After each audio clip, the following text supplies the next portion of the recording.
Aku adalah seorang raja sekaligus tentara, bukan pedagang seperti raja-raja Jawa yang lain. Begitu Sultan Agung memproklamirkan dirinya saat mulai memerintah kerajaan Mataram. Memandang dirinya berbeda dengan ulama sekaligus raja-raja pesisir Jawa yang aktif dalam perdagangan jarak jauh di Nusantara. Perspektif Sultan Agung itu merupakan gambaran kultural Jawa pedalaman yang menjadi lokasi geografis Mataram. Menyandang nama kecil Raden Mas Jatmika atau Raden Mas Rangsang, ia merupakan putra dari pasangan Prabu Hanyokroowati dan Ratu Mas Adidiah Banawati. Hanyokroowati adalah raja kedua Mataram, sedangkan Banawati adalah putri Pangeran Benowo Raja Pajang. Seperti umumnya raja-raja Mataram, Sultan Agung juga memiliki dua orang permaisuri utama, yakni Ratu Kulon yang merupakan putri Sultan Cirebon dan Ratu Wetan putri Adipati Batang yang merupakan cucu Ki Juru Martani. Di masa awal pemerintahnya, Raden Mas Rangsang segera mengenakan gelar Panembahan Hanyokrokusumo atau Prabu Pandito Hanyokrokusumo. Ia kemudian mengganti gelarnya menjadi Susuhunan Agung Hanyokrokusumo setelah menaklukkan Madura. Ia juga menggunakan gelar Sultan Agung Senopati ing Ngalogo Abdurrahman dan Sultan Abdullah Muhammad Maulana Mataram yang diperoleh dari pemimpin Ka'bah di Mekah. Memandang wilayah pesisir sebagai ancaman dan menjadi penghalang visi politiknya, Sultan Agung membangun bala tentara yang kuat dan menggelar serangkaian penaklukan ke seantero Jawa. Mengirimkan tentaranya ke timur, Lasem dan Pasuruan segera takluk pada tahun 1614 dan 1617 yang menjadi salah satu penaklukan terpentingnya. Dalam tahun-tahun berikutnya, ia menaklukkan Sukadana pada tahun 1622 dan Madura 2 tahun berikutnya.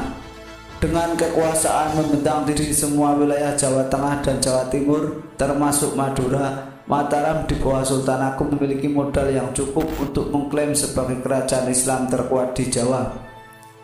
McReflect menyebut menaklukkan Mataram atas Giri Gresik di tahun 1936 itu melengkapi prestasi Sultan Agung sebagai penakluk terbesar di Indonesia sejak masa Majapahit. Di sisi lain, keberhasilan Mataram mempersatukan Jawa bagaimanapun segera mengakibatkan runtuhnya kekuatan politik, ulama, dan adipati-adipati pesisir. Selain tak hanya menghancurkan pusat perdagangan penting, penaklukan Malaka oleh Portugis pada tahun 1511 juga menandai munculnya kekuatan baru.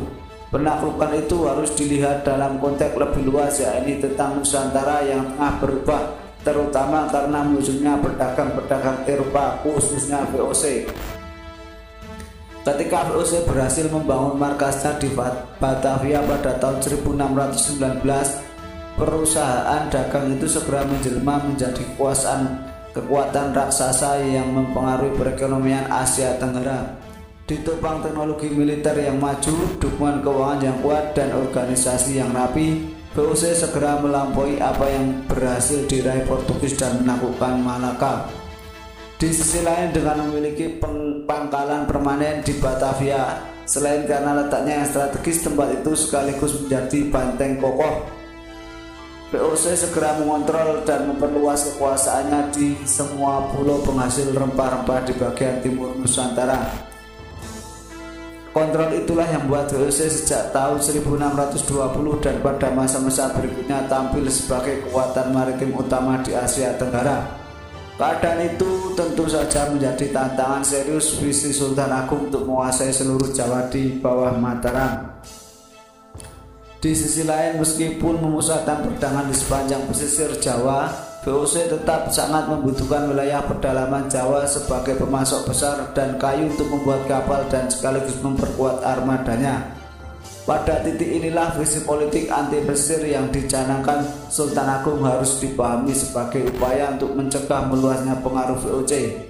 Sultan Agung bahkan sempat 2 kali melancarkan serangan ke Batavia pada tahun 1628 dan 1629, tapi gagal merebut Batavia. Dengan demikian, visi mempersatukan Jawa di bawah Sultan Agung gagal terpenuhi. Kegagalan itu membuat posisi VOC makin kuat sekaligus memaksa Mataram mengakui hingga pada akhirnya mengakomodasi kepentingan VOC.